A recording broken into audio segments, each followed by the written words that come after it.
Hey, Braden. So today we are going to continue talking about Samuel. Or, no, sorry, talking about Saul in the book of Samuel. So you remember that Saul was chosen to be the king. But one thing that I missed when I was talking about this before, I didn't realize that they didn't actually crown him king. They didn't have the ceremony to crown him king. Now, they chose him. They went through the whole process of narrowing down from tribe to clan to family to Saul, but they didn't crown him. They just went away. He was hiding, and they said, "Oh, there he is. Here's your king." And then they broke up and they went home. So that was something that I didn't realize. Now let's continue in 1 Samuel chapter 11. I'll give you some background here. Everybody went back to their villages, to their towns, and they went to work. And one of the tribes was having a lot of problems with the Ammonites that lived nearby. And there was one of the leaders of the Ammonites there who was really ruthless, and he wanted to kill them all. And he said, "I'm gonna, you are, we're gonna go to war." That's what he told this tribe of Israel. Um, we're gonna go to war. If you don't want to go to war, then you can surrender yourselves, and I will stab out every one of your right eyes.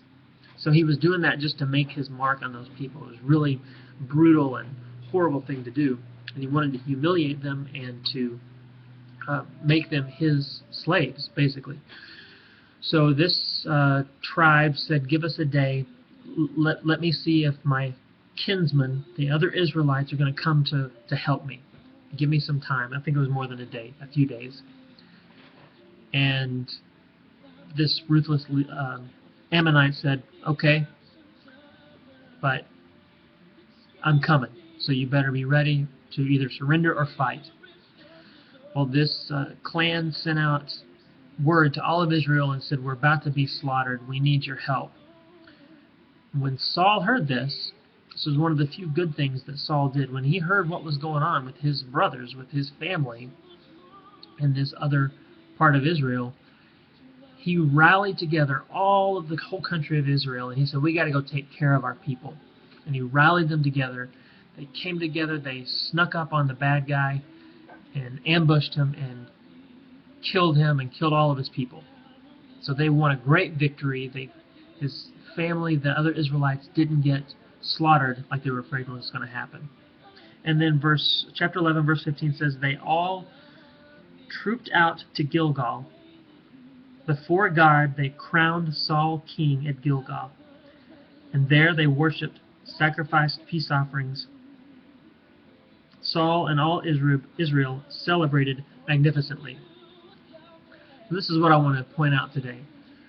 They didn't crown Saul king. They didn't have the ceremony, and they didn't celebrate Saul until after he had done this great thing, after he had defeated his enemy, after he had led his people the way that they wanted him to.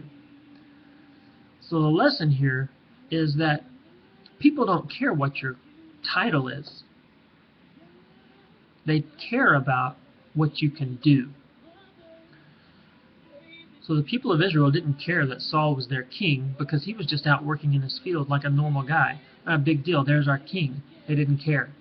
What they cared about was when he organized and led those people and did something amazing. Then they celebrated him. Then they crowned him. Then they had the ceremony. So that's something that we can learn. People don't care what your title is or what your position is. What they care about is what you can do. So if you show people what you can do, if you do everything as if you're trying to honor God, and you do everything with excellence, then people won't care what your title is. People won't care what your position is. In fact, they'll probably give you titles and give you positions. But what they care about is what you can do. So don't forget about that as you go out through your day. Love you. Bye.